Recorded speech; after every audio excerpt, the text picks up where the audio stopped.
기름 더 부을까? 확실하게 해야지. 됐어. 빨리 119 눌러. 타이밍 맞춰야지. 눈물 연기 준비됐어? 타오르는 텐트 밖에서 들려온 건 다급한 구조 요청이 아니라 아들 부부의 악마 같은 속삭임이었습니다. 효도 여행이라며 데려온 깊은 산속 캠핑장.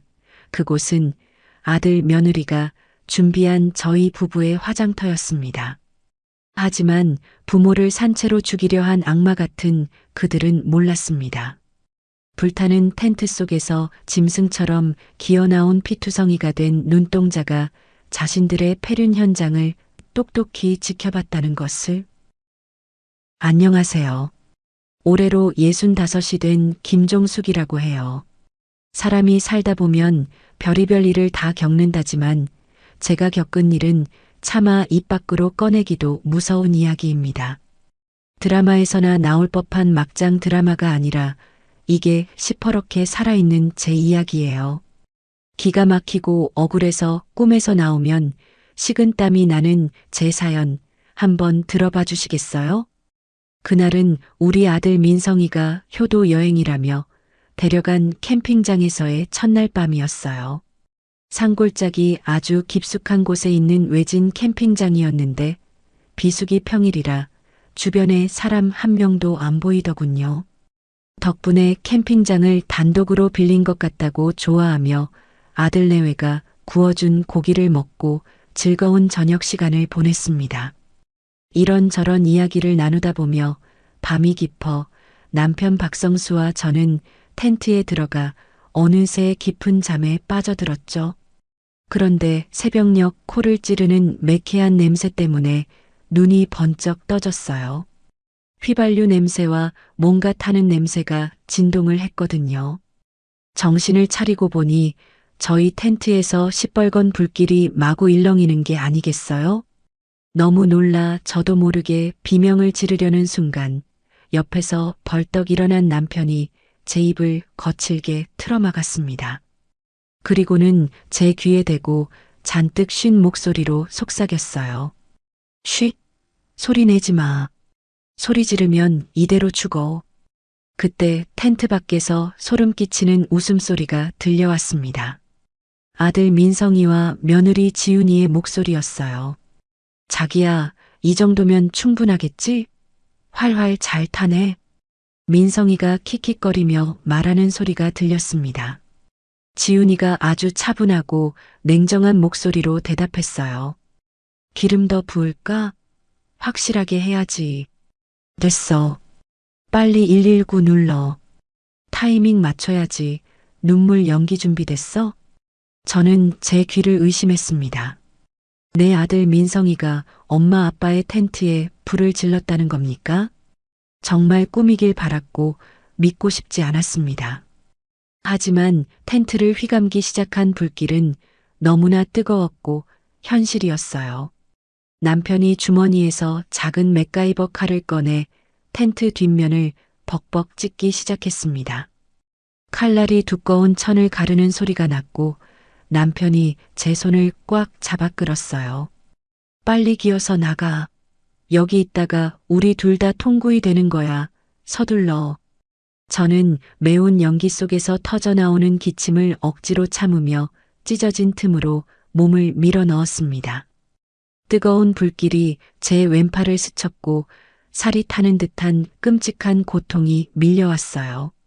하지만 비명조차 지를 수 없었습니다. 남편이 제 등을 사정없이 밀어 텐트 밖으로 빠져나오게 했고 우리는 어둠 속을 네 발 짐승처럼 기어서 캠핑장 뒤편 숲으로 향했어요. 가시덤불 속에 몸을 숨기고 나서야 뒤를 돌아볼 수 있었습니다. 텐트가 활활 타오르고 있었어요.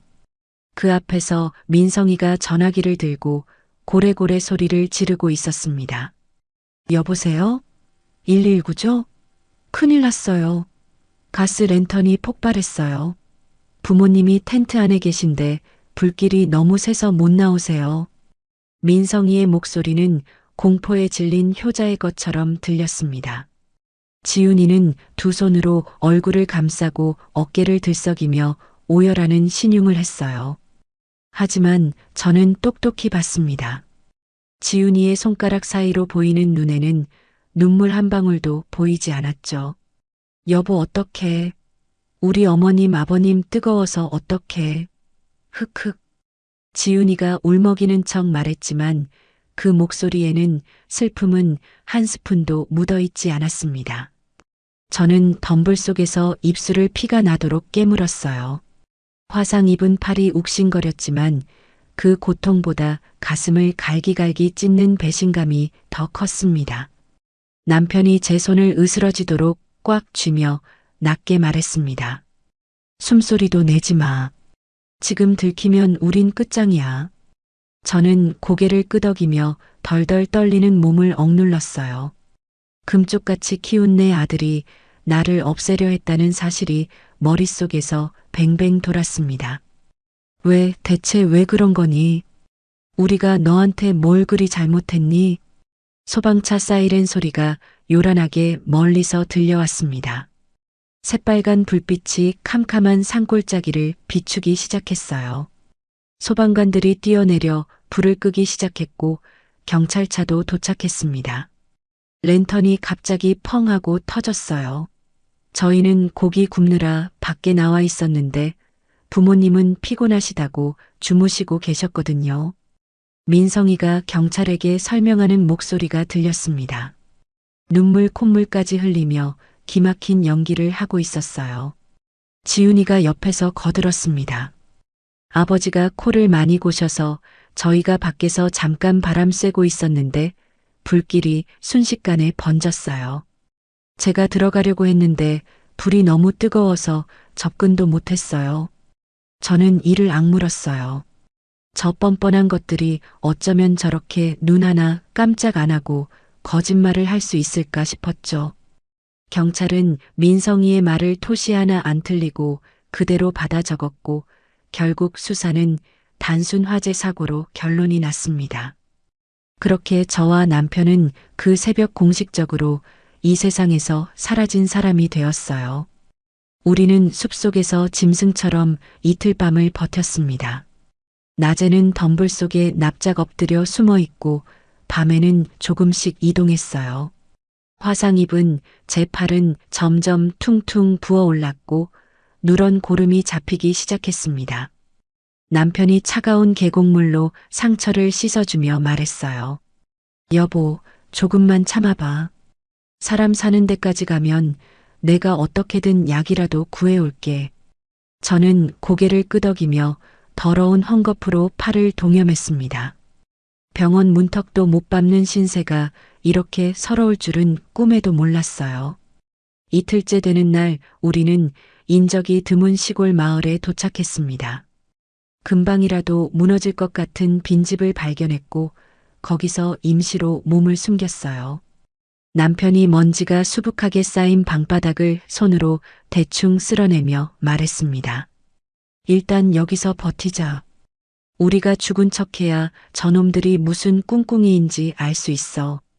저는 냉골인 방바닥에 주저앉으며 물었어요. 대체 왜 그런 거야? 민성이가 돈이 없어서 그런 거야? 남편이 깊은 한숨을 땅이 꺼져라 내쉬며 대답했습니다. 보험금이지 뭐겠어? 우리 명의로 들어있는 거, 그거 노린 거야. 그제야 기억이 났습니다.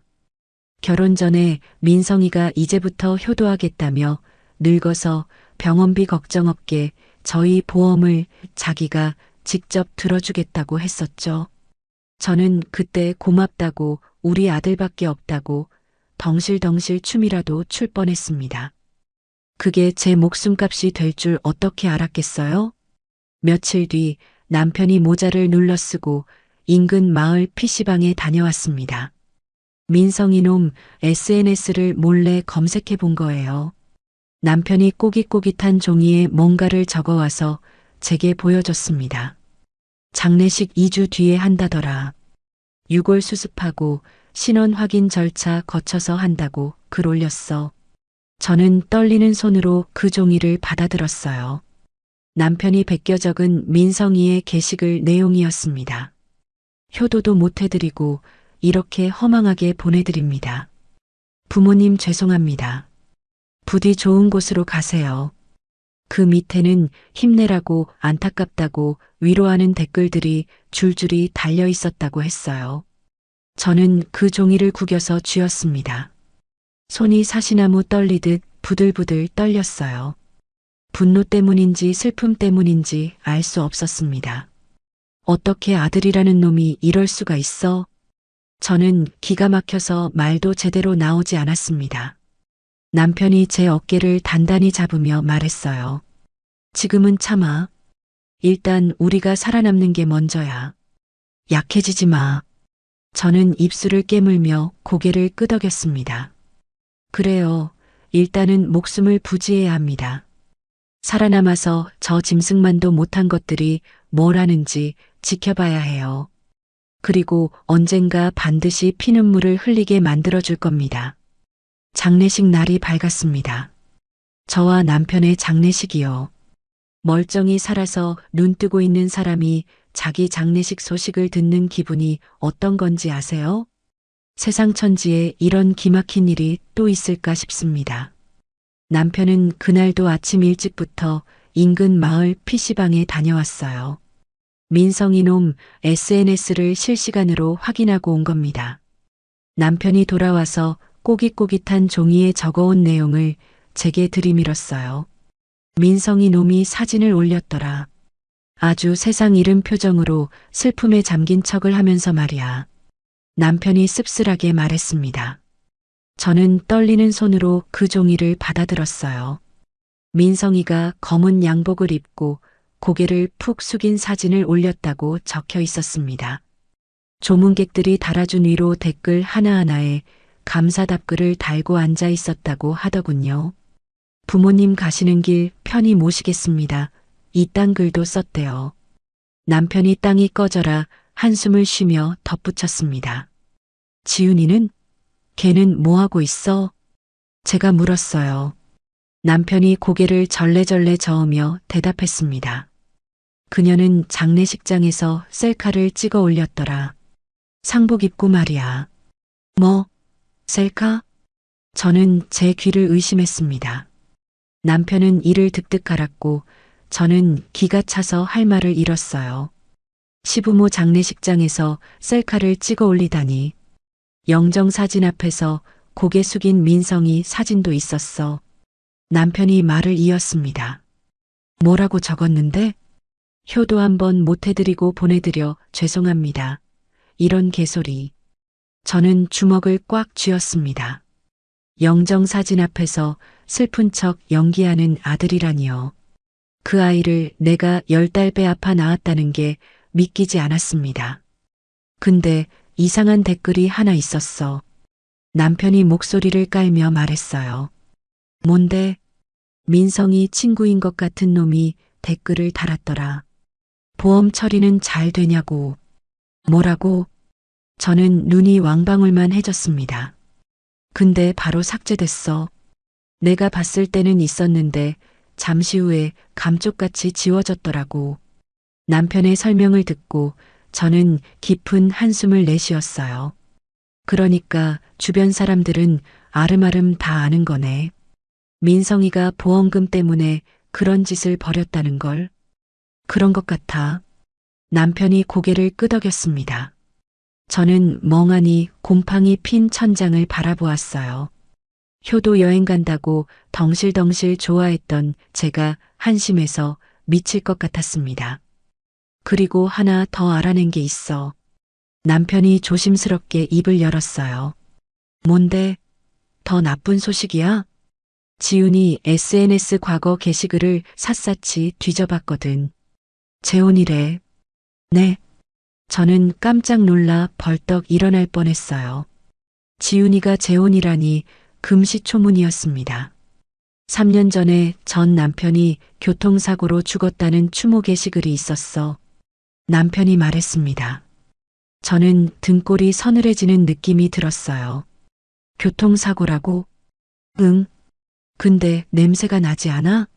전 남편도 사고로 죽고 이번에 우리도 사고로 죽을 뻔하고. 남편이 눈을 가늘게 뜨며 말했습니다. 저는 온몸에 소름이 쫙 돋았어요. 설마 지훈이가 전 남편한테도 무슨 짓을 한 건 아닐까요? 당신 생각은 어때? 제가 물었습니다. 남편이 단호하게 대답했어요. 이제 확신이 섰어. 저놈들은 처음부터 다 치밀하게 계획한 거야. 저는 고개를 끄덕였습니다. 하지만 마음 한쪽이 갈기갈기 찢어지는 것 같았어요. 내가 낳은 자식을 상대로 복수라니요.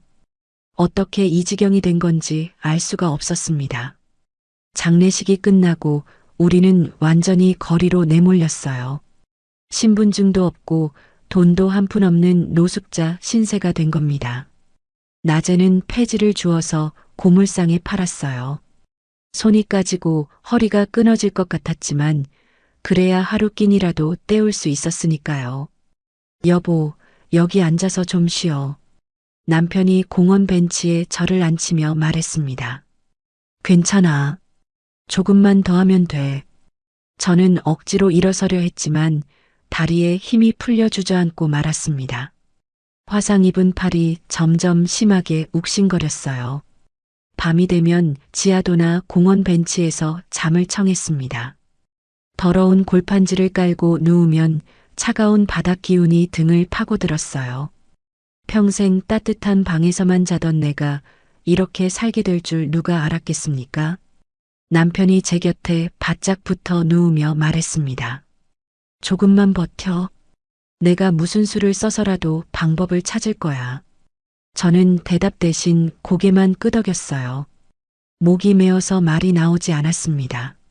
한 달이 지나자 화상 입은 팔에 염증이 생겼어요. 누런 고름이 줄줄 흘러나오고 온몸에 불덩이 같은 열이 났습니다. 저는 고열에 시달리며 제대로 서 있기도 힘들었어요. 여보, 정신 차려. 여보. 남편이 제 이마에 손을 대며 다급하게 소리쳤습니다. 괜찮아, 조금 쉬면 나아질 거야. 저는 억지로 웃어 보였지만 눈앞이 빙빙 돌았습니다. 이러다 길바닥에서 객사하겠구나 싶었어요. 다행히 남편이 무료 급식소에서 알게 된 봉사자분이 천사처럼 도움을 주셨습니다. 동네 의원 원장님이 아는 분이라며 소개를 해주신 거죠. 사정이 딱해 보이시는데 더는 묻지 않을게요. 의원 원장님이 제 팔을 소독하며 말씀하셨습니다. 감사합니다. 정말 감사합니다, 선생님. 남편이 연신 허리를 굽혀 인사를 했어요. 진료비는 제가 몸으로 떼우겠습니다. 일주일간 의원 청소를 해드릴게요. 남편이 말했습니다. 원장님이 인자하게 고개를 끄덕이셨어요. 그렇게 하세요. 팔은 덧나면 큰일 나니까 당분간 매일 와서 소독 받으셔야 합니다. 저는 깨끗한 붕대로 감긴 팔을 바라보며 하염없이 눈물을 흘렸습니다.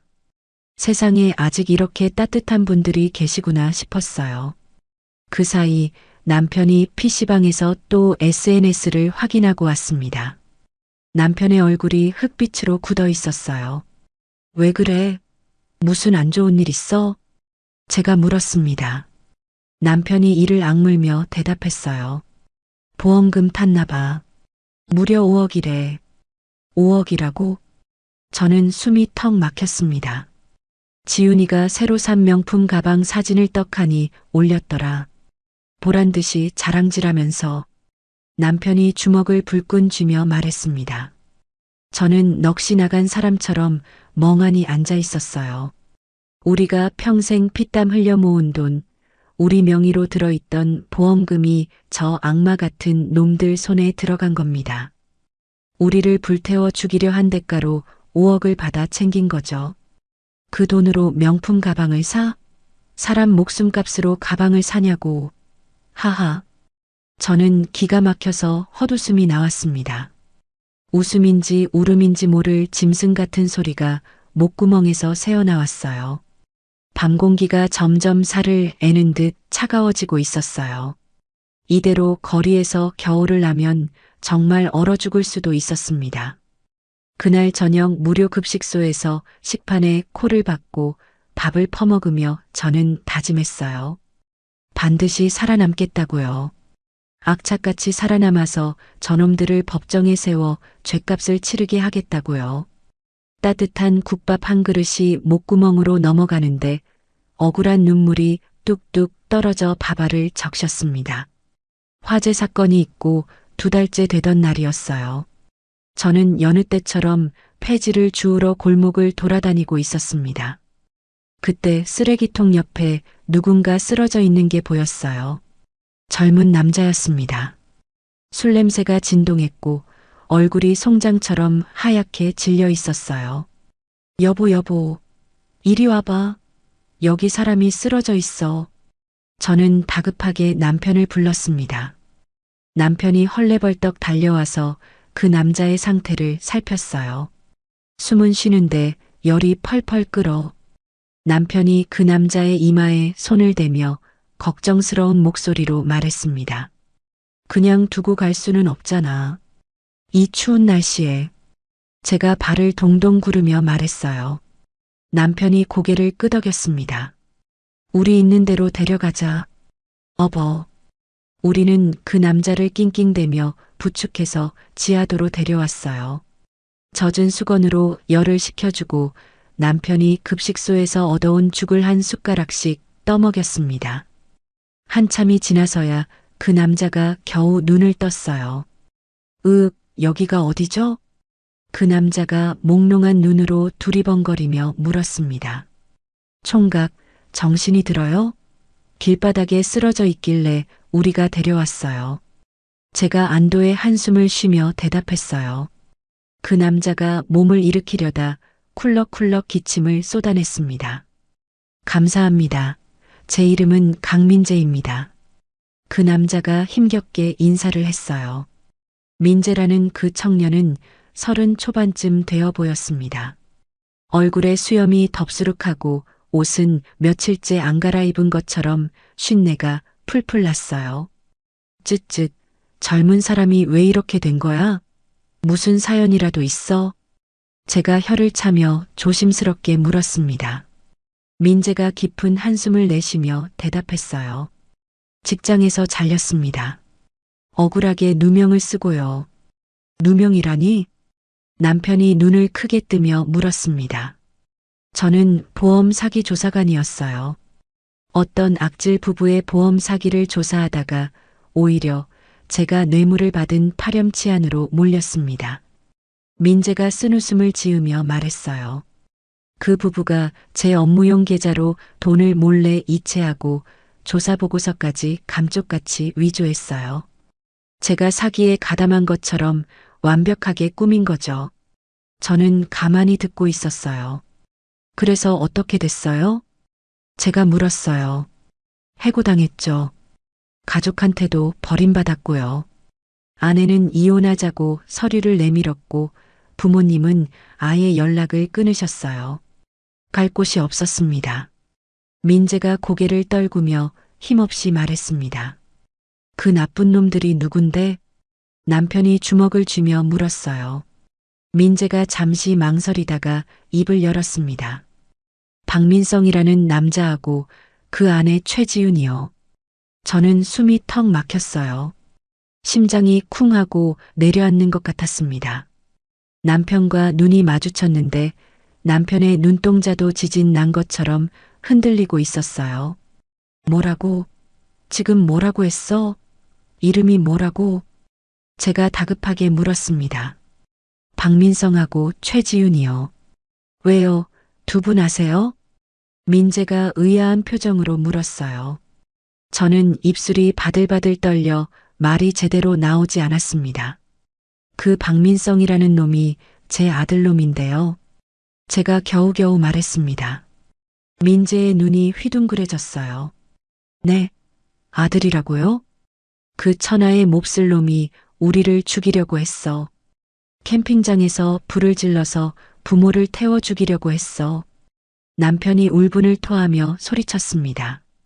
민재가 입을 다물지 못하고 멍하니 우리를 쳐다봤어요. 그래서 우리가 이 꼴이 된 거예요. 죽은 사람 취급받고 거리에 나앉은 거죠. 제가 눈물을 훔치며 덧붙였습니다. 민재가 한참 동안 아무 말도 못했어요. 그러다 천천히 입을 열었습니다. 하늘이 우리를 연결시켜 준 거군요. 민재의 눈빛이 달라져 있었어요. 아까의 흐리멍덩한 눈빛은 사라지고 분노와 결의가 이글거리는 눈빛이었습니다. 그날 밤 우리 세 사람은 지하도 구석에 모여 앉아 각자의 기막힌 사연을 털어놓았어요. 민재는 자신이 얼마나 억울하게 당했는지, 저는 제 아들한테 얼마나 처참하게 배신당했는지 밤이 새도록 이야기했습니다. 남편은 주먹으로 바닥을 치며 말했어요. 이대로는 억울해서 눈도 못 감아. 어떻게든 저놈들 죗값을 치르게 해야 돼. 민재가 비장하게 고개를 끄덕였습니다. 저한테 아직 증거가 좀 있어요. 해고당할 때 혹시나 해서 몰래 백업해둔 자료가 있습니다. 저는 민재의 손을 꼭 잡으며 말했어요. 고마워요, 민재 씨. 우리 같이 해봐요. 제발 도와줘요. 민재가 합류한 지 일주일이 지났습니다. 우리는 좀 더 체계적으로 움직이기 시작했어요. 어느 날 밤 남편이 눈치를 보며 조심스럽게 입을 열었습니다. 여보, 사실 비상금이 좀 있어. 비상금? 당신이 돈이 어디 있다고? 제가 눈을 흘기며 물었어요. 결혼 초부터 당신 몰래 꼽을 쳐둔 거야. 미안해. 남편이 머리를 극적이며 쑥스럽게 말했습니다. 얼마나 되는데? 한 3천만 원 될 거야. 시골 친척 집 헛간에 묻어뒀어. 저는 기가 막혔지만 지금은 그걸 따질 때가 아니었어요.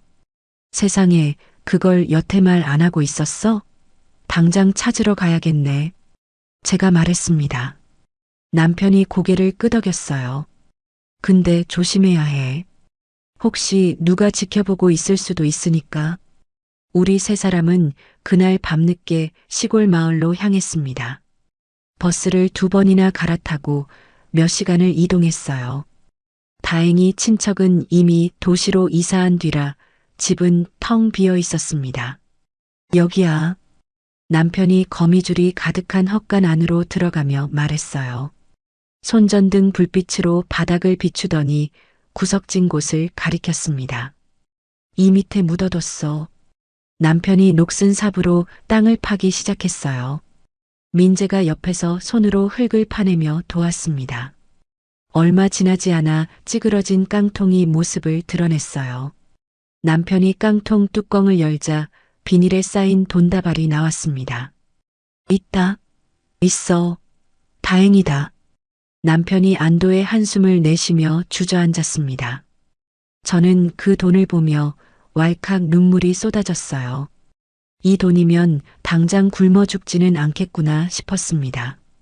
우리는 그 돈으로 외진 곳에 허름하지만 깨끗한 모텔방을 잡았어요. 지하도 참 바닥에서 자던 것에 비하면 궁궐이나 다름없었습니다. 민재는 모텔 컴퓨터와 PC방을 오가며 민성이 부부의 최근 행적을 쥐잡듯이 조사하기 시작했어요. 며칠 뒤 민재가 심각한 표정으로 돌아왔습니다. 어머니, 아버지, 드릴 말씀이 있어요. 아주 중요한 겁니다. 민재가 두툼한 종이 뭉치를 테이블 위에 탁 올려놓으며 말했어요. 뭔데 그래? 표정이 왜 이렇게 어두워? 제가 걱정스럽게 물었습니다. 민성이 부부한테 우리가 모르던 전과가 있었어요. 파면 팔수록 기가 막힙니다. 민재가 종이를 펼치며 설명했습니다. 가장 충격적인 건 며느리 지훈이 전 남편 건이에요. 전 남편? 교통사고로 죽었다고 하지 않았어?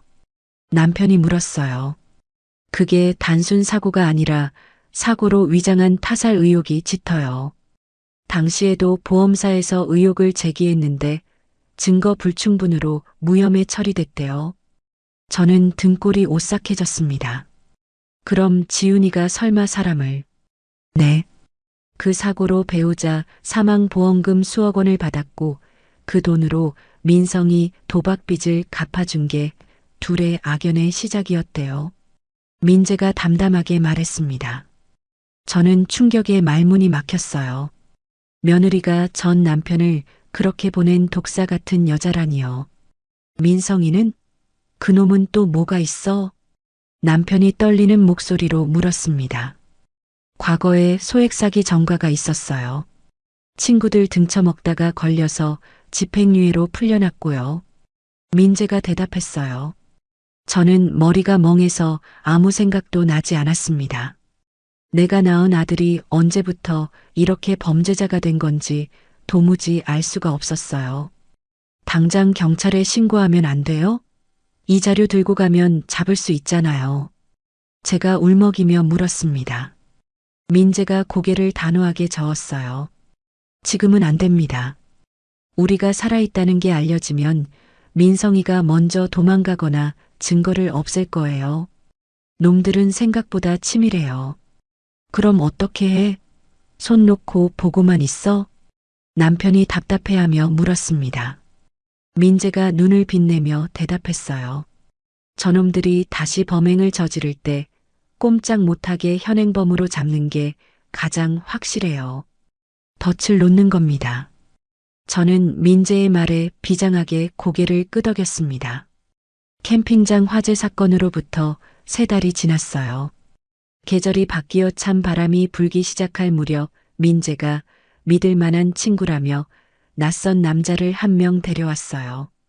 정태호라는 이름의 인상 좋은 부동산 업자였습니다. 형, 이분들이야. 내가 전에 말했던. 민재가 태호에게 우리를 소개하며 눈짓을 했습니다. 태호가 정중하게 허리를 90도로 굽히며 인사를 했어요. 말씀 많이 들었습니다. 제가 민재한테 목숨 빚을 진 게 있어서요. 2분 돕는 일이라면 발 벗고 나서겠습니다. 태호가 듬직하게 말했습니다. 남편이 의심스러운 눈초리를 거두지 않고 물었어요. 초면에 미안하지만 어떻게 도와주실 건가? 우리는 지금 신분이 없는 유령 같은 처지라네. 걱정 마세요. 신분 노출 없이 당당하게 가게를 여실 수 있게 해드릴게요. 사업자 등록은 민재 명의로 하고 2분은 고용된 직원 형태로 일하시는 겁니다. 일종의 위장 취업이죠. 태호가 자신만만하게 설명했습니다. 저는 남편과 눈을 마주쳤어요. 이거라면 우리도 다시 일어설 수 있겠다. 억울함을 풀 기회가 생기겠다 싶어 가슴이 뛰었습니다. 마침 서울 외곽에 자리가 아주 좋은 국밥집 하나가 급매로 나왔어요. 주인 어르신이 연세가 많아서 폐업하려던 참이라 권리금도 없이 아주 싸게 넘기신답니다. 태호가 덧붙여 설명했습니다. 우리는 밭에 묻어두었던 비상금을 털어 그 가게를 인수했어요. 형인의 국밥이라는 촌스러운 간판이 달린 작은 가게였지만 우리에게는 궁궐보다 귀한 터전이었습니다. 간판도 그대로 두고 인테리어도 아무것도 바꾸지 않았어요. 주변 사람들 눈에 띄지 않고 조용히 숨죽여 지내려면 그게 훨씬 나았거든요. 어머니가 주방 전반을 맡으시고 아버지가 홀 서빙이랑 카운터 보시면 돼요. 저는 사장 행세하면서 식자재 납품이나 대외 업무 볼게요. 민재가 똘똘하게 역할을 나누며 말했습니다.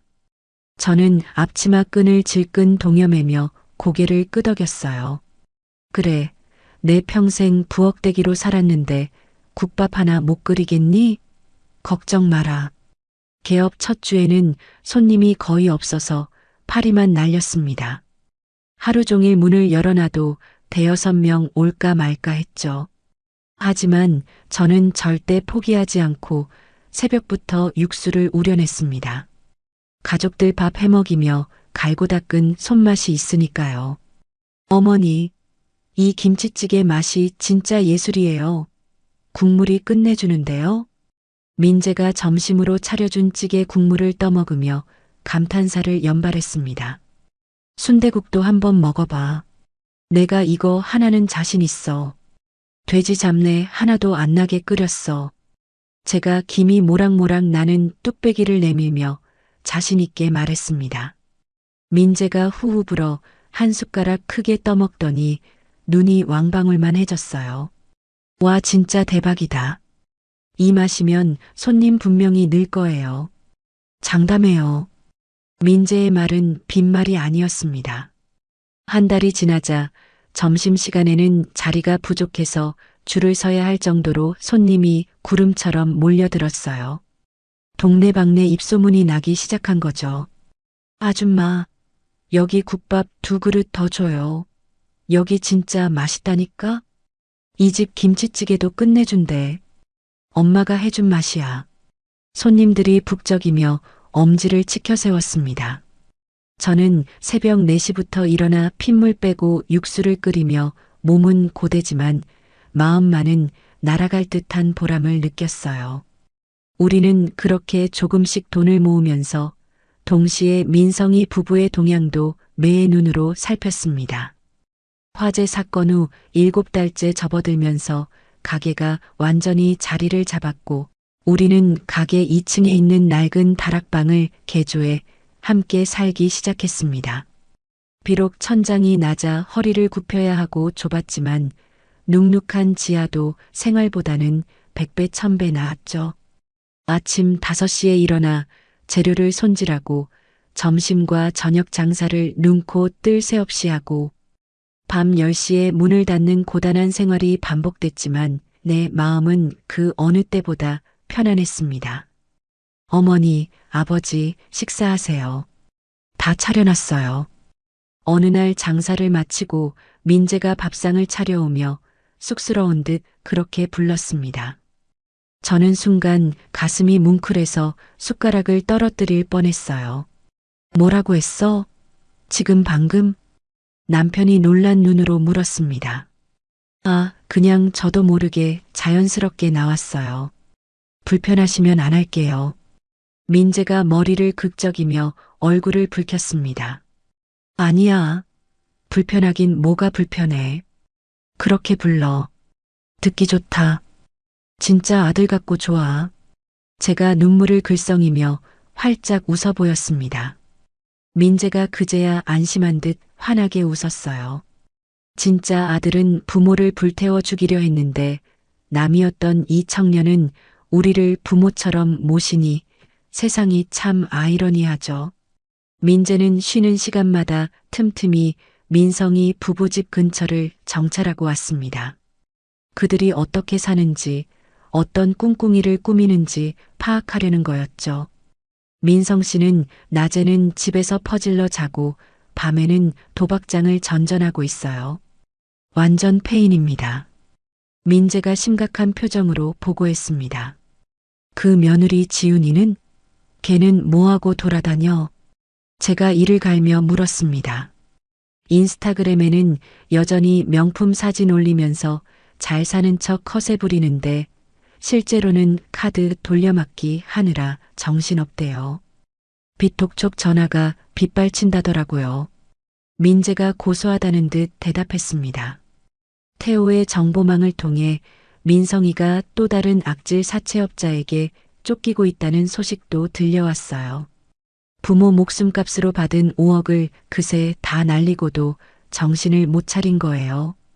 남편은 가게 창고에서 몰래 기계들을 만지작거리며 뭔가를 하고 있었습니다. 여보, 거기서 뭐해? 안 자고? 제가 하품을 하며 물었습니다. CCTV하고 녹음 장비 설치 연습하고 있어. 언제든 저놈들이 나타나면 증거를 확실하게 잡을 준비를 해둬야지. 남편이 눈을 빛내며 대답했습니다. 우리의 계획은 우리가 찾아가는 게 아니라 저놈들이 제 발로 우리 앞에 나타나게 만드는 거였거든요. 며칠 뒤 민재가 기막힌 계획을 하나 들고 왔습니다. 어머니, 아버지, 제가 소문을 하나 은근슬쩍 퍼뜨릴까 해요. 민재가 눈을 반짝이며 말했습니다. 무슨 소문인데? 우리한테 도움되는 거야? 남편이 궁금해하며 물었습니다. 형이네 국밥집이 대박 났다는 소문이요. 그리고 더 중요한 건 그 가게 주인 노부부가 자식이 없어서 가게를 물려줄 양아들을 찾고 있다는 이야기를 같이 흘리는 거죠. 민재가 차분하게 설명했습니다. 저는 민재의 의도를 단박에 알아챘어요. 아, 민성이가 그 소문을 듣고 찾아오게 만들려는 거지. 돈 냄새 맡고 오게. 제가 무릎을 치며 물었습니다. 네, 맞아요. 돈에 굶주린 놈이니까 새로운 먹잇감이라고 생각하면 앞뒤 안 가리고 분명히 달려올 거예요. 민재가 고개를 끄덕였습니다. 민재는 도박판 근처 쉼터에서 그 소문을 슬쩍 흘리기 시작했어요. 정보상에게 뒷돈까지 쥐어주며 민성이 귀에 반드시 그 이야기가 들어가도록 손을 썼습니다. 일주일 뒤 민재가 상기된 얼굴로 돌아와서 말했습니다. 됐어요. 민성이 도박 친구 중 하나가 그 소문을 민성이한테 전달했대요. 민성이가 아주 솔깃해하더랍니다. 저는 심장이 쿵쾅거려 숨을 쉬기가 힘들었어요. 드디어 미끼를 물었구나. 이제 때가 왔구나 싶었습니다. 이제 기다리면 되는 거야? 그놈이 올 때까지? 남편이 주먹을 쥐며 물었습니다. 네. 조만간 분명히 정찰하러 올 거예요. 놈은 의심이 많으니까요. 민재가 확신에 찬 목소리로 대답했습니다. 저는 떨리는 마음을 억누르며 평소처럼, 아니 평소보다 더 열심히 장사를 계속했어요. 남편은 혹시 모를 상황에 대비해 카운터 밑과 주방 곳곳에 호신용 도구들을 몰래 배치해뒀습니다. 어느 날 밤 영업을 마감하고 민재가 조심스럽게 입을 열었어요. 어머니, 아버지 혹시라도 저 때문에 위험해질 수 있어요. 놈들이 흉기라도 들고 오면 제가 빠질까요? 저는 민재의 거친 손을 꽉 잡았습니다. 무슨 섭섭한 소리야. 넌 이제 우리 아들이야. 하늘이 두 쪽 나도 어디 가지 마. 제가 단호하게 말했습니다. 남편도 고개를 끄덕이며 민재의 어깨를 감쌌어요. 그래 임마. 우리 셋이 한 배를 탔는데 어딜 가. 같이 끝내는 거야. 민재의 눈가가 붉어지며 눈물이 맺혔습니다. 소문을 흘린 지 딱 2주가 지났을 때였습니다.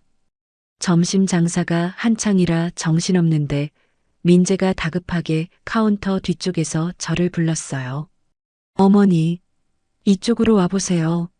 빨리요. 이것 좀 보세요. 민재가 손짓하며 모니터를 가리켰습니다. 가게 맞은편 버스 정류장에서 모자를 푹 눌러 쓴 누군가가 우리 가게를 유심히 바라보고 있었어요. 민재가 떨리는 손으로 CCTV 화면을 확대했습니다. 저는 순간 숨이 멎는 것 같았어요. 화면 속 흐릿하지만 익숙한 그 실루엣, 뱀 같은 눈빛. 그 남자는 바로 제 아들 민성이었습니다. 화재 사건이 있고 어느덧 10달이라는 시간이 훌쩍 지났습니다. 민성이가 쥐새끼처럼 가게 주변을 정찰하고 있다는 걸 우리는 이미 눈치채고 있었어요.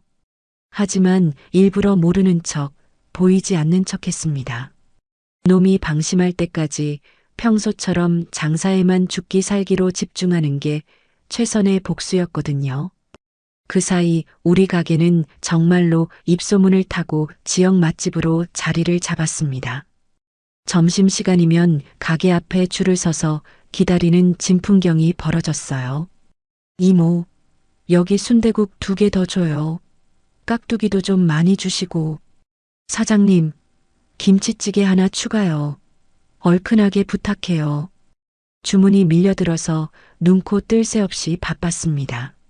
저는 주방에서 땀을 비오듯 흘리며 국을 끓였지만 힘든 줄도 몰랐어요. 어느 날 가게 전화벨이 요란하게 울려 민재가 받았습니다.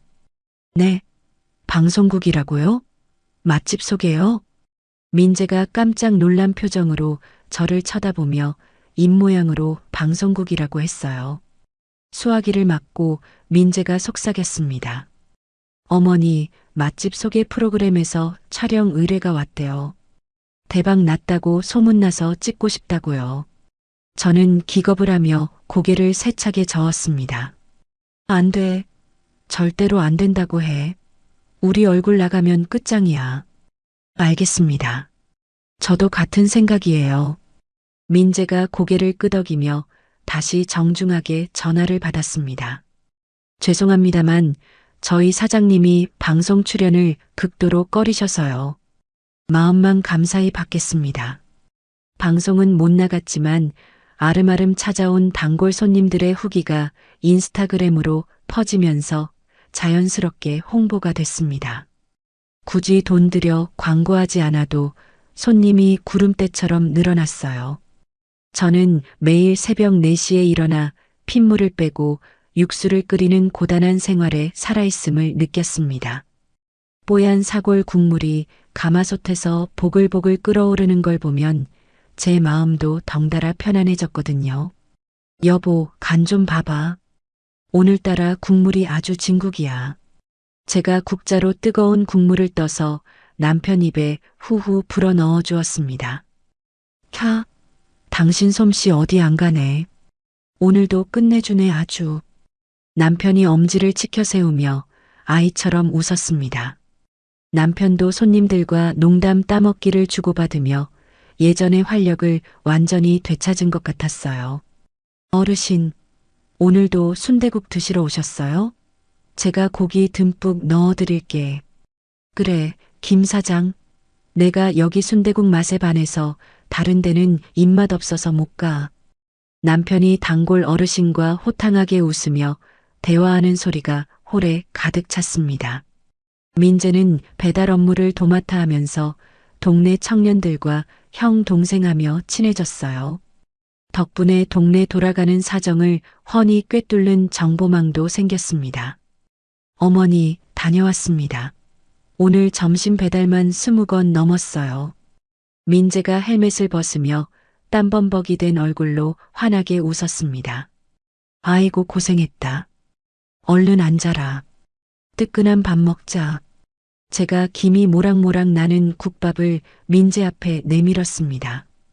가게 금고에는 꼬깃꼬깃한 현금이 차곡차곡 쌓여갔어요. 이 돈은 단순한 돈이 아니라 복수를 위한 실탄이자 우리의 새 출발을 위한 희망이었습니다.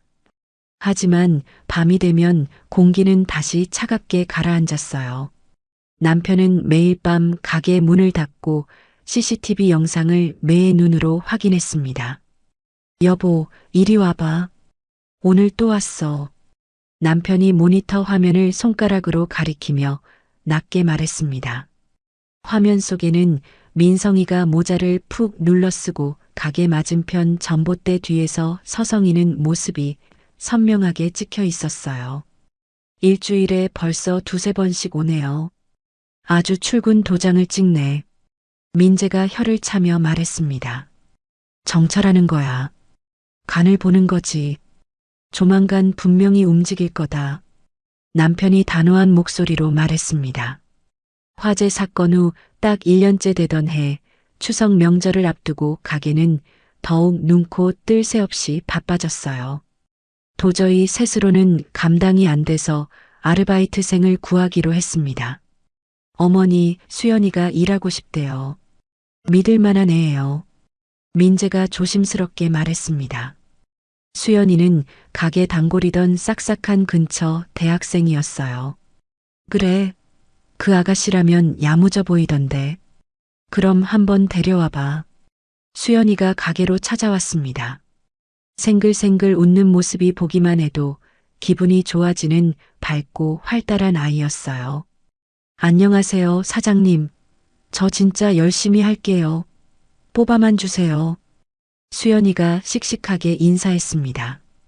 저는 수연이가 첫눈에 마음에 쏙 들었어요. 그래, 우리 식구처럼 지내보자. 잘 부탁해. 수연이는 금세 우리 가족처럼 가게 분위기에 녹아들었습니다. 일도 어찌나 야무지게 잘하는지 흠잡을 데가 없었어요. 어머니, 설거지는 저한테 맡기세요. 그리고 무거운 것도 제가 들 테니 절대 들지 마세요. 아이고 수연아, 네가 우리 복덩이다. 고맙다. 저는 딸 없는 서름이 씻겨 내려가는 것 같아 수연이에게도 따뜻하게 대했습니다. 그런데 민재와 수연이가 일하면서 서로 힐끔힐끔 쳐다보고 얼굴을 붉히는 게 제 눈에 딱 걸렸어요. 젊은 청춘들이 썸 타는 모습을 보니 속으로 흐뭇해서 웃음이 나왔습니다. 추석 당일 우리 넷은 가게 문을 걸어 잠그고 오순도순 모여 송편을 빚었어요. 민재야, 송편은 이렇게 꾹꾹 눌러서 예쁘게 빚는 거야. 그래야 예쁜 딸 낳는다. 제가 시범을 보여주며 말했습니다. 어머니, 제가 만든 건 왜 이렇게 못생겼죠? 저는 틀렸나 봐요. 민재가 터진 송편을 들어 보이며 머쓱하게 웃었습니다. 오빠는 손재주가 영광이네. 이걸 누가 먹어? 수연이가 깔깔거리며 놀려댔어요. 야, 너는 뭐 잘하냐? 네 것도 만두 같은데? 민재가 수연이 코에 밀가루를 묻히며 장난을 쳤습니다. 가게 안에 웃음소리가 가득 차니 진짜 명절 같았어요. 그때 남편이 갑자기 헛기침을 크게 하며 진지하게 입을 열었습니다. 민재야, 잠깐 내 말 좀 들어보게. 네, 아버지. 말씀하세요. 민재가 웃음기를 거두고 자세를 고쳐 앉았습니다. 이제 그만 남남하지 말고 정식으로 우리 아들이 되라. 우리 호적에 들어오라는 건 아니지만 마음으로 낳은 자식 하자. 어떠냐? 남편의 투박하지만 진심 어린 말에 민재의 손이 허공에서 멈췄습니다. 민재의 눈가가 순식간에 붉게 물들었어요. 아버지 정말이요? 저 같은 놈이. 민재가 떨리는 목소리로 되물었습니다. 그래 민재야. 넌 이미 우리한테 목숨보다 귀한 아들이야. 제가 민재의 떨리는 손을 따뜻하게 감싸주며 말했습니다. 민재의 눈에서 참았던 눈물이 뚝뚝 떨어져 송편 반죽 위로 떨어졌어요. 감사합니다. 어머니, 아버지, 정말 감사합니다. 민재가 고개를 푹 숙이고 아이처럼 엉엉 울었습니다. 수연이도 덩달아 눈시울을 붉히며 코를 훌쩍였어요. 하지만 저는 알고 있었습니다. 이 행복은 폭풍전야의 고요함일 뿐 아직 끝나지 않은 피비린내 나는 일이 남아있다는 것을요. 민성이는 여전히 독사처럼 가게 주변을 맴돌고 있었고 언제 이빨을 드러낼지 알 수 없었습니다. 저는 송편을 씹어 삼키면서도 마음 한쪽으로는 서슬퍼런 칼날 같은 경계를 늦추지 않았어요. 추석 연휴가 끝나고 장사를 재개한 첫날 새벽이었습니다. 남편이 가게 문을 열러 나갔다가 다급한 목소리로 저를 불렀어요. 여보, 빨리 이리 좀 와봐. 남편의 목소리에 심상치 않은 공포가 서려 있어 저는 부엌칼을 든 채로 뛰어나갔습니다. 가게 앞 계단에 투명한 빈 소주병 하나가 덩그러니 놓여 있었어요. 그 순간 코를 찌르는 역한 냄새가 확 풍겨왔습니다. 휘발유 냄새였어요. 저는 그 자리에 못 박힌 듯 얼어붙고 말았습니다. 그날 밤 캠핑장 텐트 안에서 맡았던 살이 타는 냄새와 섞여 있던 그 끔찍한 휘발유 냄새가 악몽처럼 되살아났어요. 다리가 후들후들 떨려 서 있기도 힘들었습니다. 여보 괜찮아? 정신 차려. 남편이 사색이 된 저를 부축하며 흔들었습니다. 저는 입이 떨어지지 않아 덜덜 떨며 병만 노려보았어요. 남편이 침착하게 장갑을 끼고 병을 치웠습니다. 경찰에 신고할까요? 이건 명백한 테러잖아요. 뒤따라 나온 민재가 분노하며 소리쳤습니다. 아니, 아직은 때가 아니야. 지금 신고하면 놈은 발뺌하고 도망칠 거야. 남편이 고개를 단호하게 저으며 대답했습니다. 민재가 입술을 깨물며 가게 안으로 뛰어들어가 CCTV 영상을 분석하기 시작했어요. 한참을 되돌려보다가 민재가 비명처럼 저를 불렀습니다. 어머니, 아버지, 이것 좀 보세요. 화면에는 모두가 잠든 새벽 3시경 검은 모자를 눌러 쓴 남자가 가게 앞을 서성이다가 병을 놓고 사라지는 장면이 찍혀 있었습니다. 흐릿하지만 그 체형, 그 건들거리는 걸음걸이, 저는 단번에 알아볼 수 있었어요. 민성이네. 그놈이 왔었네. 제가 신음하듯 낮게 내뱉었습니다. 남편이 주먹으로 책상을 쾅 내려치며 이를 갈았어요. 경고하는 거야. 이 가게가 탐난다는 신호지. 불질러 버리기 전에 내놓으라는 협박이야. 우리 정체를 알아챈 걸까요? 우리가 살아있다는 걸? 민재가 불안한 눈빛으로 물었습니다. 아직은 모를 거야. 알았으면 이렇게 좀스럽게 경고만 하고 가진 않았겠지. 그냥 늙은 노부부가 운영하는 대박 가게라고 생각하고 작업을 시작한 거야. 남편이 냉정하게 상황을 분석했습니다. 저는 온몸에 소름이 돋아 두려웠습니다. 하지만 동시에 드디어 결전의 때가 다가오고 있음을 직감했어요. 남편은 그날부터 CCTV 각도를 사각지대 없이 조정하고 고성능 녹음 장비를 가게 곳곳에 추가로 설치했습니다. 민재는 대학 후배인 강력계 김 형사에게 연락해서 비밀리에 상황을 공유했어요. 김 형사가 증거만 확실하면 바로 현장 출동할 수 있게 대기하겠답니다. 민재가 비장한 표정으로 말했습니다. 그리고 우리는 수연이에게 당분간 야간 근무를 피하고 일찍 퇴근하라고 일러두었어요. 왜요? 무슨 안 좋은 일 있어요? 저도 같이 있으면 안 돼요? 수연이가 걱정스러운 표정으로 물었습니다. 아니야, 별거 아니야. 요즘 세상이 흉흉해서 그러니까 조심해서 나쁠 건 없잖니. 제가 짐짓 아무렇지 않은 척 둘러댔습니다. 저도 도울 일 없어요? 어머니, 아버지 일이라면 뭐든 도울게요. 수연이가 제 손을 잡으며 진지하게 말했습니다. 저는 그런 수연이의 따뜻한 손을 꼭 잡으며 고개를 저었어요. 마음만으로도 고맙다. 넌 안전한 게 제일이야. 그게 우리 돕는 거야. 하지만 제 가슴 속에서는 불길한 예감이 폭풍처럼 휘몰아치고 있었습니다. 놈이 드디어 움직이기 시작했습니다. 휘발유병 사건이 있고 일주일이 지난 어느 날 저녁이었어요. 저는 주방에서 땀을 훔치며 순대국을 끓이고 있었습니다.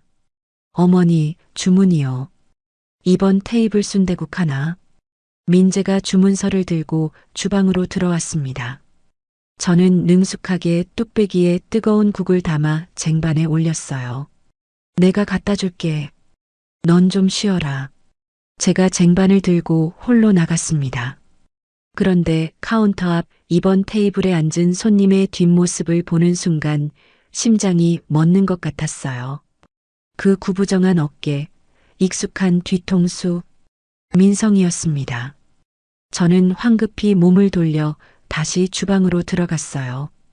쟁반을 내려놓는 손이 덜덜 떨려 국물이 넘칠 뻔했습니다. 어머니, 왜 그러세요? 안색이 안 좋아요. 민재가 놀라서 물었습니다. 민성이야. 저 손님 민성이야. 제가 사시나무 떨듯 떨며 속삭였어요. 민재의 표정이 순식간에 딱딱하게 굳어졌습니다. 제가 나갈게요. 어머니는 여기 계세요. 민재가 쟁반을 들려고 했지만 남편이 먼저 앞치마를 고쳐 매며 나섰습니다. 아니야, 내가 갈게. 당신은 절대 나오지 마. 남편이 비장한 표정으로 쟁반을 들고 홀로 나갔습니다. 저는 주방 문틈으로 숨죽여 민성이의 모습을 지켜봤어요. 순대국 나왔습니다. 맛있게 드세요.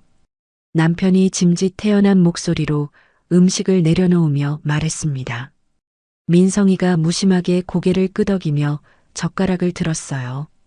민성이는 국을 먹으면서도 눈동자를 쉴 새 없이 굴리며 가게 곳곳을 유심히 훑어보았습니다.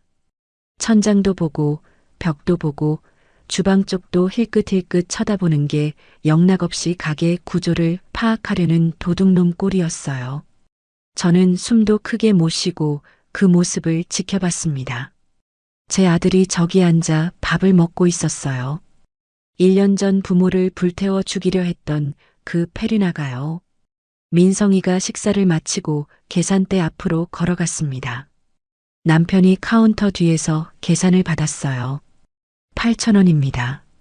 남편이 건조하게 말했습니다. 민성이가 지갑에서 10,000원짜리를 꺼내 건네려다 고개를 들었어요. 그리고 남편의 얼굴을 정통으로 마주했습니다. 그 순간 민성이의 동공이 지진 난 것처럼 흔들렸어요. 눈이 튀어나올 듯 커지더니 얼굴이 백지장처럼 하얗게 질려버렸습니다. 귀신이라도 본 듯한 경악의 표정이었죠. 민성이가 돈을 던지듯 카운터에 내팽개치고 가게 문을 박차고 뛰쳐나갔습니다.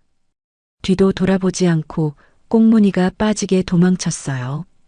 감사합니다. 또 오세요. 남편이 놈의 등 뒤에 대고 덤덤하게 인사했지만 민성이는 이미 사라진 뒤였습니다. 여보, 알아본 거야? 놈이 눈치챈 거야? 제가 주방에서 뛰쳐나오며 다급하게 물었습니다. 그런 것 같아. 나랑 눈이 마주치자마자 얼굴이 흙빛이 되더라고. 남편이 굳은 표정으로 대답했습니다. 그날 밤 민재가 민성이 집 근처를 정찰하러 나갔어요. 새벽 늦은 시간에 돌아온 민재의 표정이 칠흑같이 어두웠습니다. 어머니, 아버지, 일단 좀 앉으세요. 들으셔야 할 게 있어요. 민재가 심각하게 우리를 자리에 앉혔습니다. 뭔데 그래? 뜸 들이지 말고 말해봐. 남편이 재촉했습니다. 민성이가 지훈이랑 집이 떠나가라 싸우고 있었어요. 창문이 열려 있어서 밖에서도 다 들릴 정도로요. 민재가 침을 꼴깍 삼키며 말했습니다. 뭐라고 하던데?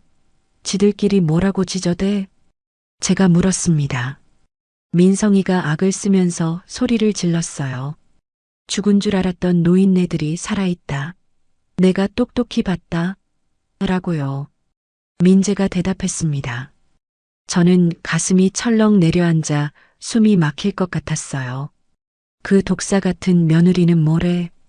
남편이 주먹을 쥐며 물었습니다. 그게 사실이면 보험 사기로 둘 다 감옥 가서 썩는다고 어떻게든 빨리 처리해야 한다고 방방 뛰더라고요. 민재가 말했습니다. 저는 깊은 한숨을 내쉬었어요. 또다시 저 악마들이 끔찍한 짓을 꾸미고 있는 거였습니다. 며칠 뒤 민재가 더 구체적이고 충격적인 정보를 가지고 왔어요. 어머니, 아버지, 놈들이 기어이 계획을 세웠습니다. 민재가 입술을 깨물며 말했습니다. 무슨 계획? 또 불이라도 지른데? 남편이 물었습니다. 네, 비슷해요. 이번엔 가게에 가스를 누출시켜서 폭발 사고로 위장하려는 거예요. 흔적도 없이 날려버리겠대요. 민재가 대답했습니다. 저는 온몸에 힘이 쭉 빠져 주저앉을 뻔했어요. 또 불이라니. 또 저놈들이 우리를 완전히 불에 태워 죽이려는 겁니다. 그걸 어떻게 알았어? 확실한 거야? 남편이 물었습니다. 민성이 집 근처 골목에서 계속 잠복해서 지켜봤어요. 둘이 베란다에서 담배 피우며 하는 얘기를 다 들었습니다. 민재가 설명했습니다.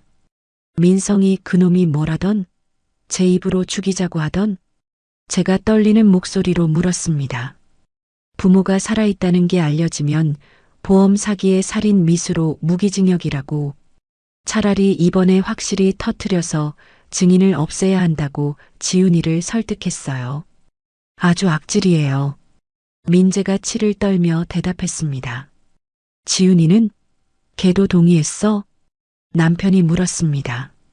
처음에는 2번이나 같은 짓 하면 의심받는다고 반대했는데 민성이가 협박했어요. 보험 사기 들통나면 당신 전 남편 건도 재수사 들어간다고요. 민재가 말했습니다.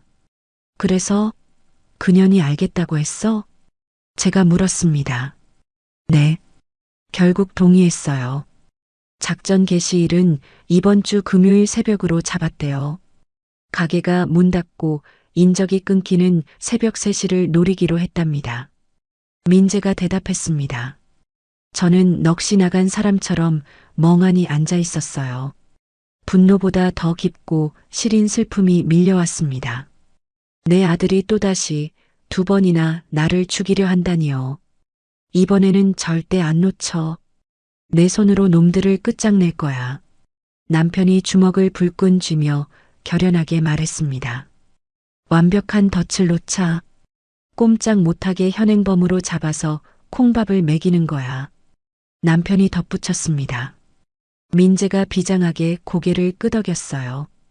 김 형사한테 바로 연락할게요. 금요일 새벽에 가게 근처에 잠복해달라고 요청하겠습니다. 민재가 전화기를 들며 말했습니다. 김 형사는 살인 예비 음모 정황이 확실하다며 현행범 체포를 위한 전폭적인 협조를 약속했어요. 우리는 가게 안에 고화질 카메라와 녹음기를 사각지대 없이 더 설치했습니다. 가스밸브도 미리 손을 봤어요. 아주 미세하게만 새어나오고 절대 폭발하지 않도록 안전장치를 해뒀죠. 운명의 금요일 새벽 2시, 우리는 가게 불을 모두 끄고 칠흑 같은 어둠 속에 각자 위치에 숨었습니다. 저는 주방 구석 쌀통 뒤에, 남편은 카운터 밑에 몸을 숨겼어요. 민재는 뒷문 근처 냉장고 뒤에 웅크리고 있었습니다. 수연이가 민재의 만류에도 불구하고 끝까지 남았어요. 저도 도울게요. 저만 빠질 순 없어요. 수연이가 고집을 부렸습니다. 위험해. 넌 제발 가 있어. 다치면 어떡해. 민재가 애원하듯 말했지만 수연이는 요지부동이었어요. 뒤편 골목에서 망볼게요. 수상한 사람 오면 바로 문자 보내고 신고할게요. 저도 한몫하게 해주세요. 수연이가 당차게 말했습니다. 민재가 어쩔 수 없다는 듯 한숨을 쉬며 고개를 끄덕였어요. 새벽 3시가 가까워지자 뒷문에서 달그락거리는 소리가 났습니다. 누군가 문을 억지로 따고 있는 소리였어요. 저는 숨소리조차 죽이고 기다렸습니다. 기익. 녹슨 경첩 소리와 함께 뒷문이 열렸어요. 어둠 속에서 민성이가 그림자처럼 들어왔습니다. 민성이가 주방으로 성큼성큼 다가와 가스밸브를 더듬거려 찾았어요. 밸브를 휙 돌리는 소리가 들렸습니다. 휙 하는 소리가 났지만 가스가 예상보다 약하게 나왔어요. 뭐야 이거? 왜 이래? 고장 났나? 민성이가 투덜거라며 밸브를 더 세게 돌리려 끙끙댔습니다. 그 순간 남편이 가게 불을 환하게 켰어요. 거기까지다. 이 짐승만도 못한 놈아. 남편이 민성이 앞에 저승사자처럼 나타나며 호통을 쳤습니다. 저는 남편 뒤에서 천천히 걸어 나왔어요. 민성이의 얼굴이 공포로 흉하게 일그러졌습니다. 뒷걸음질 치며 비명을 질렀어요.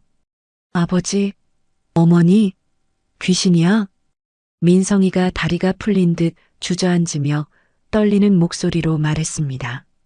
저는 1년 만에 마주한 아들의 손목을 낚아채듯 잡았어요. 그리고 서늘하게 웃어 보였습니다. 오랜만이다, 민성아. 엄마 보고 싶었지? 제가 차갑게 말했습니다. 민성이가 기겁을 하며 손목을 빼려고 발버둥 쳤어요.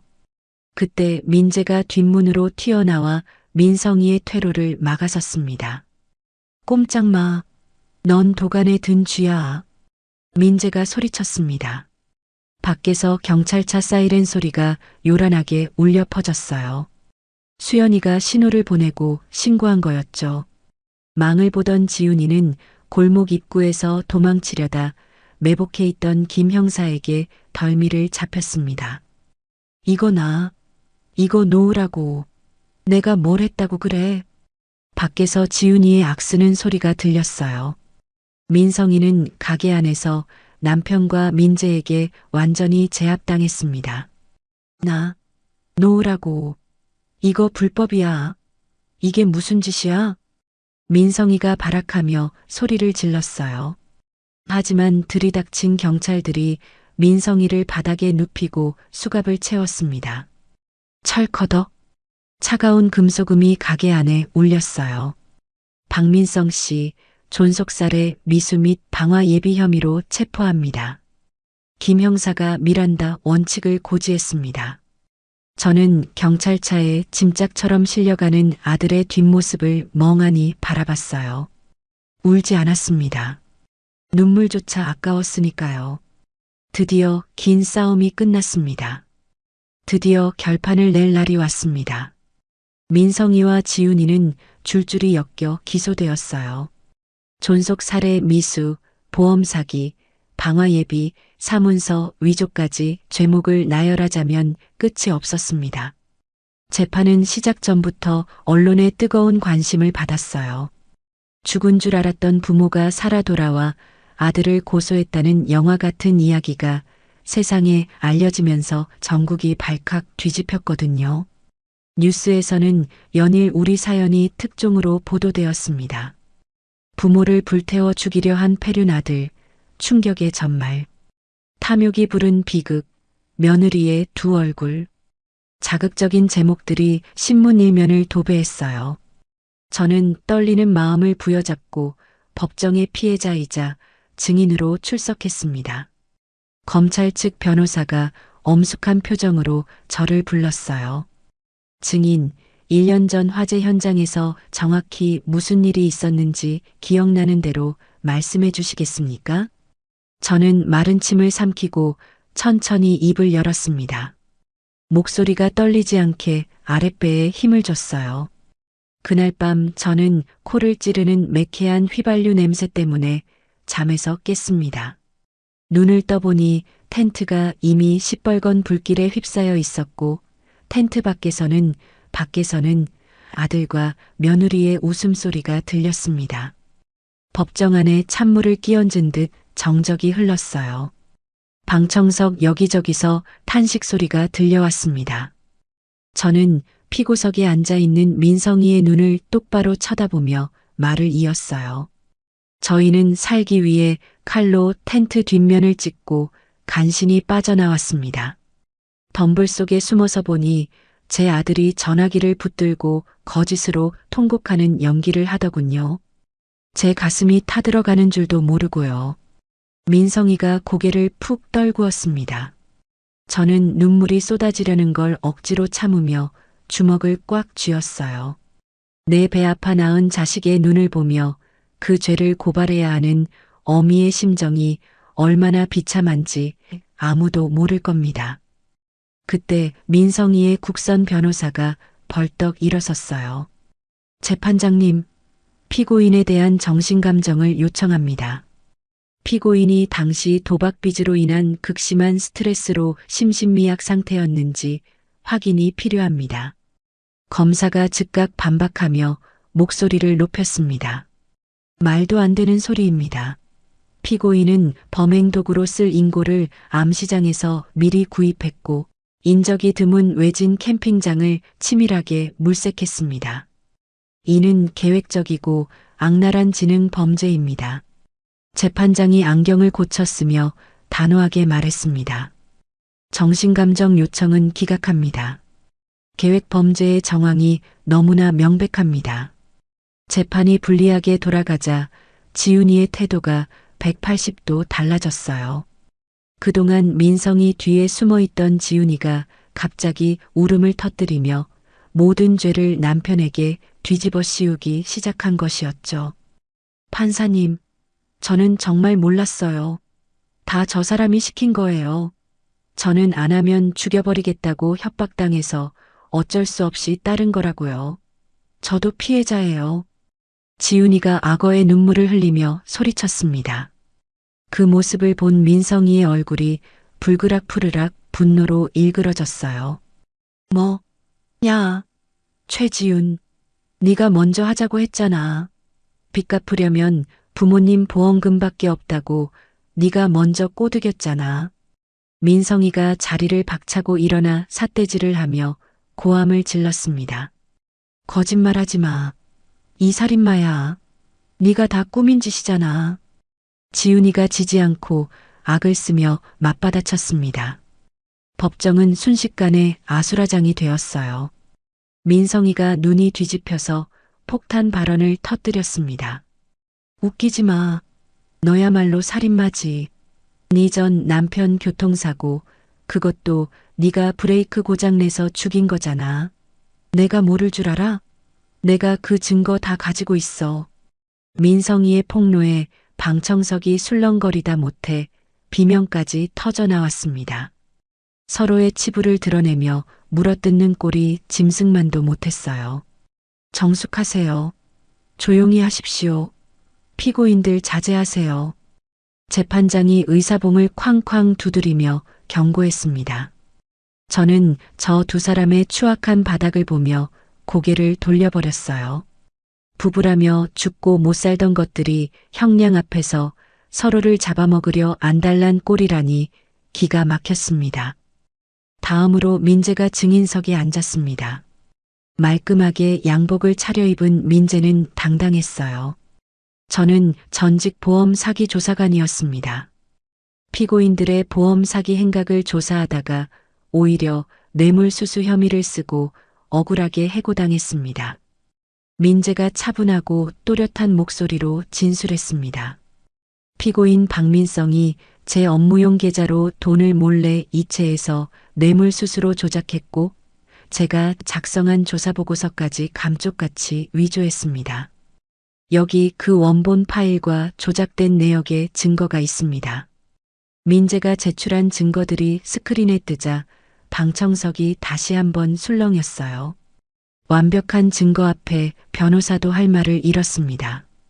재판은 치열한 공방 끝에 4개월이나 이어졌어요. 드디어 마지막 공판날 검찰이 구형을 했습니다. 피고인 박민성 징역 25년을 선고한다. 피고인 최지훈에게 징역 25년을 선고한다. 또한 전 남편 살해 혐의에 대해 재수사를 명한다. 저는 남편의 손을 꼭 잡고 법정 맨 앞줄에 앉아 있었어요. 심장이 입 밖으로 튀어나올 것만 같았습니다. 탕, 탕, 탕. 의사봉 소리가 법정에 울려 퍼졌습니다. 민성이가 넋이 나간 사람처럼 멍하니 서 있었어요. 이미 모든 걸 포기한 듯 아무런 표정도 짓지 않았습니다. 지훈이가 괴성을 지르며 바닥에 주저앉았습니다. 안 돼. 억울해요. 저는 아무것도 안 했다고요. 이거 무효야. 내가 왜 감옥을 가? 교도관들이 지훈이의 양팔을 잡고 끌어냈습니다. 지훈이가 발버둥을 치며 끌려나가면서도 욕설을 퍼부었어요. 저는 그 아수라장을 지켜보면서도 눈물 한 방울 나오지 않았습니다.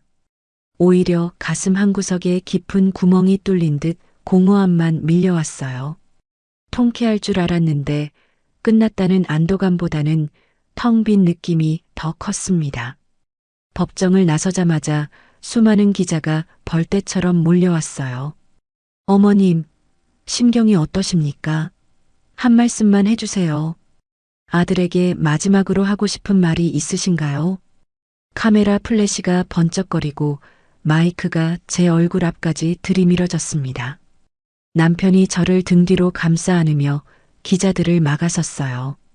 비켜주세요. 길 좀 터주세요. 인터뷰는 안 합니다. 제발 우리 좀 내버려 두세요. 남편이 단호하게 소리치며 인파를 헤치고 나갔습니다.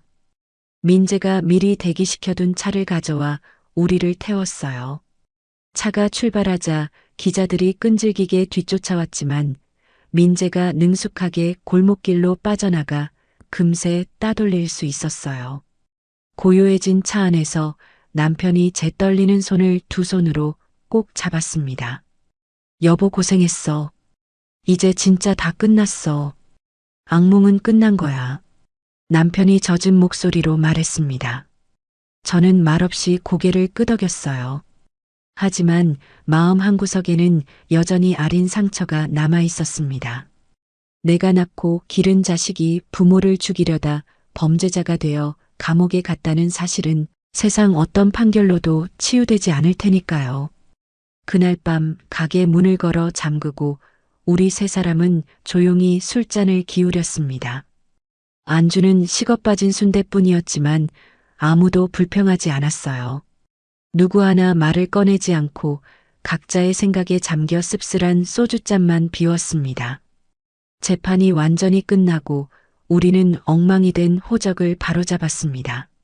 사망 신고가 법적으로 무효화되었고 저와 남편은 서류상으로도 다시 살아있는 사람이 되었어요. 민성이 부부가 사기로 받아 챙겨간 보험금은 전액 환수 절차가 진행되어 우리에게 돌아오게 되었습니다. 그 돈은 피 묻은 돈이라 쓰기도 싫었지만 민재의 앞날을 위해 쓰기로 마음먹었어요. 가게는 재판 기간 동안 잠시 문을 닫았었습니다. 다시 문을 열던 날 단골 손님들이 잊지 않고 찾아와 주었어요. 아이고 사장님, 그동안 얼마나 마음고생이 심하셨어. 뉴스 보고 내가 다 울었다니까? 다시 문 열어줘서 고마워요. 우리가 응원해요. 힘내세요. 손님들이 제 손을 잡고 눈시울을 붉히며 위로해 주었습니다. 언론을 통해 우리 사연이 알려지면서 전국 각지에서 편지와 선물 택배가 산더미처럼 도착했어요. 저는 밤마다 그 편지들을 하나하나 돋보기를 쓰고 읽었습니다. 할머니, 힘내세요. 정의는 반드시 승리한다는 걸 보여주셔서 감사합니다. 저도 자식 키우는 입장에서 너무 마음이 아팠습니다. 앞으로는 꽃길만 걸으세요. 얼굴도 모르는 사람들의 따뜻한 마음에 저는 펑펑 울었습니다. 세상에 악마 같은 놈들도 있지만 이렇게 따뜻한 마음을 가진 천사 같은 사람들이 훨씬 많다는 걸 뒤늦게 깨달았거든요. 민재는 정식으로 우리의 법적 양아들로 입양 절차를 밟았습니다. 수연이와의 교제도 공식적으로 시작했어요. 어머니, 저 수연이랑 진지하게 사귀어도 되겠죠? 제가 잘할게요. 민재가 얼굴을 붉히며 쑥스럽게 물었습니다. 당연하지. 내가 기다리던 말이다. 얼른 날 잡자. 제가 활짝 웃으며 대답했습니다. 수연이가 옆에서 민재의 옆구리를 쿡 찌르며 웃었어요. 한편 남편은 건강검진에서 위험 판정을 받았습니다. 그동안 속을 얼마나 끓였으면 위가 다 상했을까요? 스트레스성입니다. 마음 편히 지내시고 자극적인 음식 피하시면 금방 나으실 겁니다. 의사 선생님의 말씀에 남편이 머쓱하게 웃었어요. 알겠습니다. 이제 속 썩을 일 없으니 금방 낫겠죠. 허허. 어느 날 저녁 장사를 마치고 정리하는데 민재가 조심스럽게 제안을 했습니다. 어머니, 가게 간판 말이에요. 이름을 좀 바꾸면 어떨까요? 이름?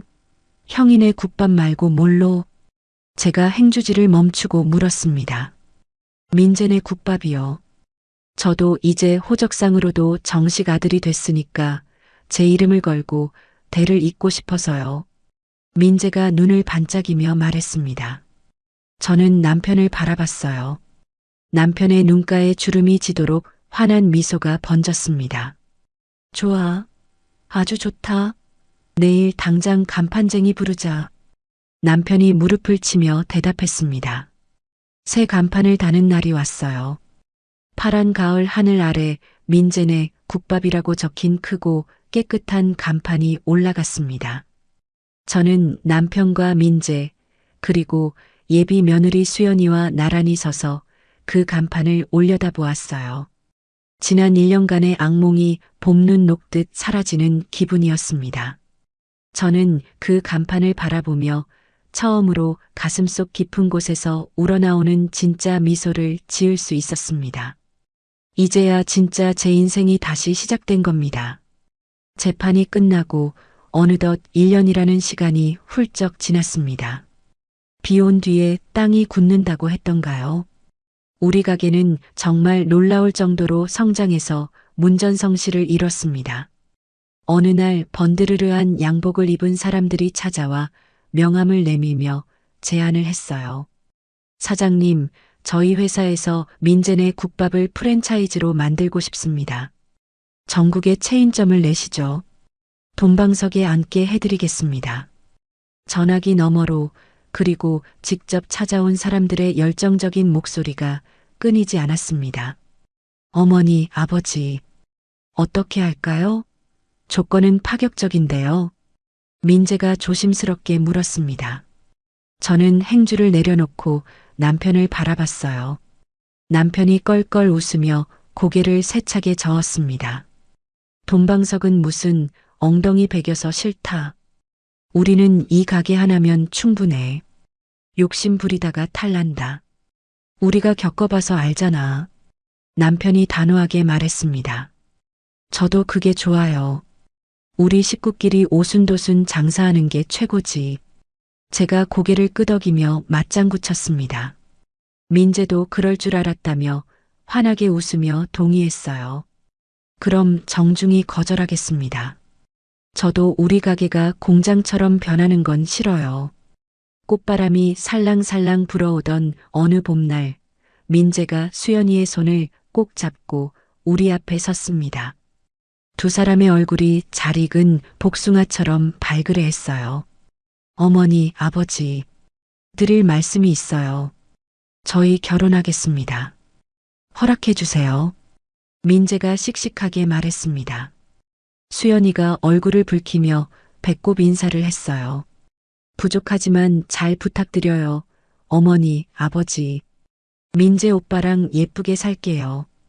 저는 달려가서 수연이의 두 손을 덥석 잡았습니다. 가슴이 벅차올라 눈물이 핑 돌았어요. 고맙다, 수연아. 정말 고맙다. 우리 민재 받아줘서 고마워. 너는 이제 내 딸이야. 제가 목이 메어 말했습니다. 결혼식은 화려한 예식장 대신 우리 가게 앞마당에서 소박하지만 따뜻하게 치러졌습니다. 동네 주민들과 단골 손님들이 하객이 되어 국수를 나눠 먹으며 축하해 주었어요. 민재야, 수연아, 결혼 축하한다. 아들, 딸 구별 말고 5만 낳아라. 행복하게 잘 살아라. 너희는 진짜 복 받을 거야. 사람들의 왁자지껄한 축하 인사가 꽃가루처럼 쏟아졌습니다. 저는 떨리는 손으로 품속에서 작은 비단 상자를 꺼내 신부 수연이에게 건넸어요. 이게 뭐예요, 어머님? 수연이가 눈을 동그랗게 뜨고 물었습니다. 열어봐라. 너 주려고 아껴둔 거야. 제가 인자하게 웃으며 말했습니다. 수연이가 조심스럽게 상자를 열자 묵직한 숭금 비녀가 반짝이며 모습을 드러냈습니다. 어머님, 이건 내 시어머니한테 시집 올 때 받은 거야. 내가 제일 아끼는 건데 이제 네가 가져라. 우리 집 며느리는 너 하나뿐이다. 제가 수연이의 손등을 쓰다듬으며 말했습니다. 수연이의 큰 눈에 그렁그렁 눈물이 고이더니 툭 하고 떨어졌어요.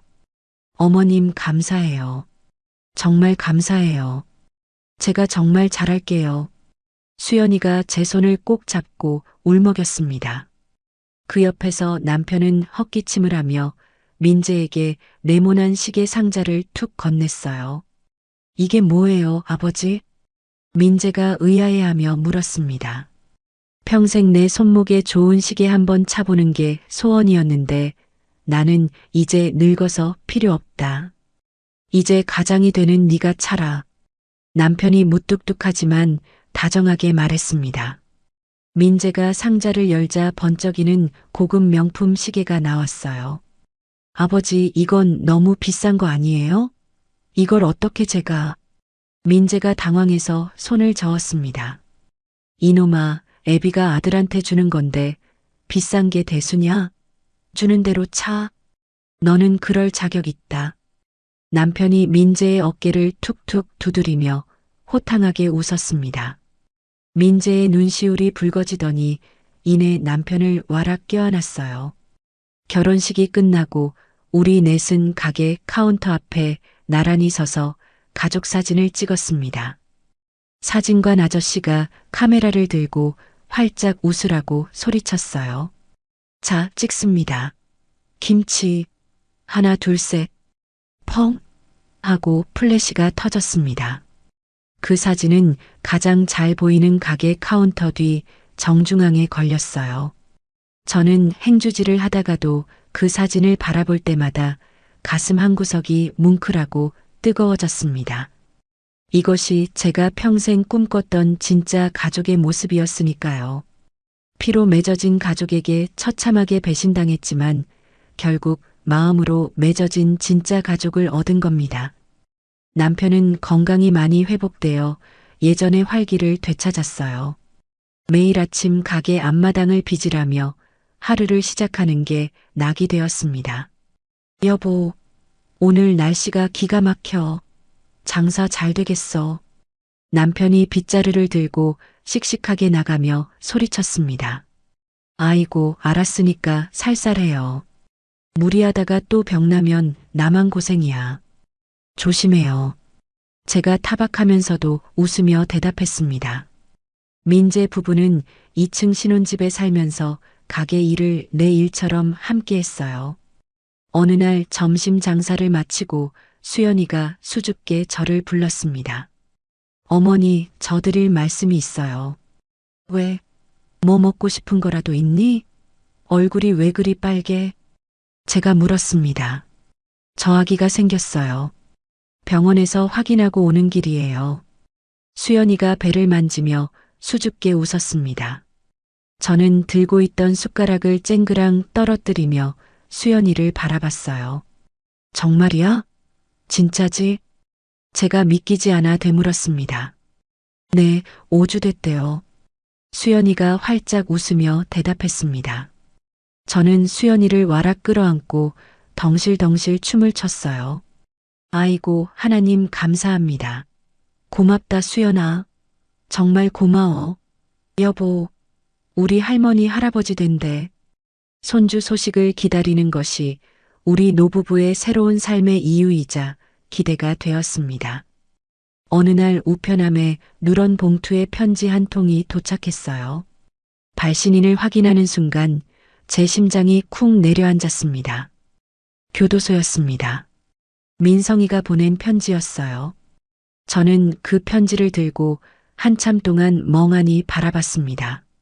열어볼까 말까, 찢어버릴까 수십 번을 망설였어요. 결국 떨리는 손으로 봉투를 뜯었습니다. 편지에는 삐뚤빼뚤한 글씨로 이렇게 적혀 있었어요. 엄마, 아빠, 용서해달라는 말은 차마 입이 떨어지지 않아 못하겠습니다. 저는 그럴 자격조차 없는 놈이니까요.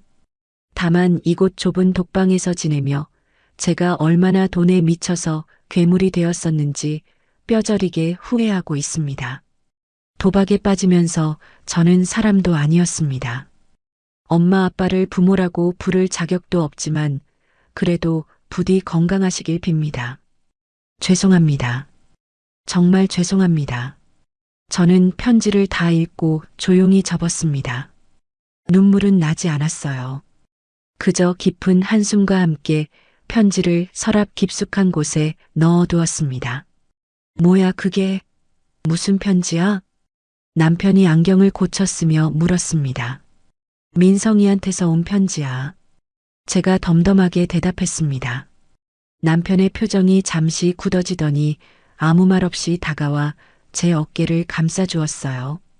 뭐라고 써 있었어? 그냥 잘못했다고 건강하라고 하네.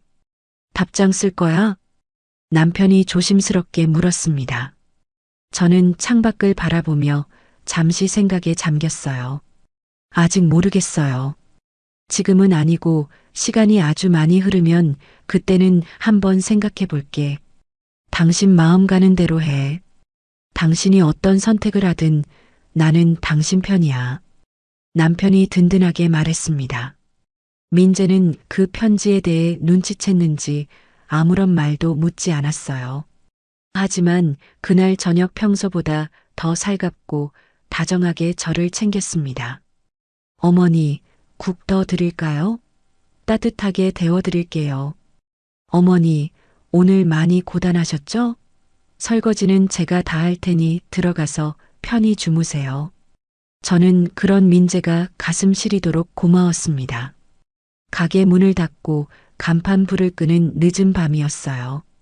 저는 가게 앞에 서서 밤하늘을 올려다봤습니다. 유난히 별들이 총총하게 빛나고 있었어요. 민성이에게 답장을 쓸지는 아직 결정하지 못했습니다. 하지만 언젠가는 내 마음의 상처가 조금 더 아물면 그 아이를 면회하러 갈 날이 올 수도 있다고 생각했어요. 어찌됐든 내가 10달 품어 낳은 자식이니까요. 하지만 지금은 내 곁에 있는 진짜 가족들을 위해 살 겁니다. 저는 내일도 어김없이 새벽 4시에 일어나 정성껏 육수를 끓일 거예요. 지나온 날들은 불지옥 같았지만 지금 이 순간 저는 세상 누구보다 행복합니다. 이것이 화염 속에서 살아남은 우리 부부가 선물 받은 기적 같은 두 번째 인생이니까요. 여기까지가 제 이야기입니다. 내 배 아파 낳은 자식한테 2번이나 죽을 뻔했지만 저는 살아남았어요. 세상이 무너지는 것 같았던 그 순간들을 버틸 수 있었던 건 제 곁에 남편이 있었고 하늘이 보내준 새 아들 민재가 있었기 때문입니다.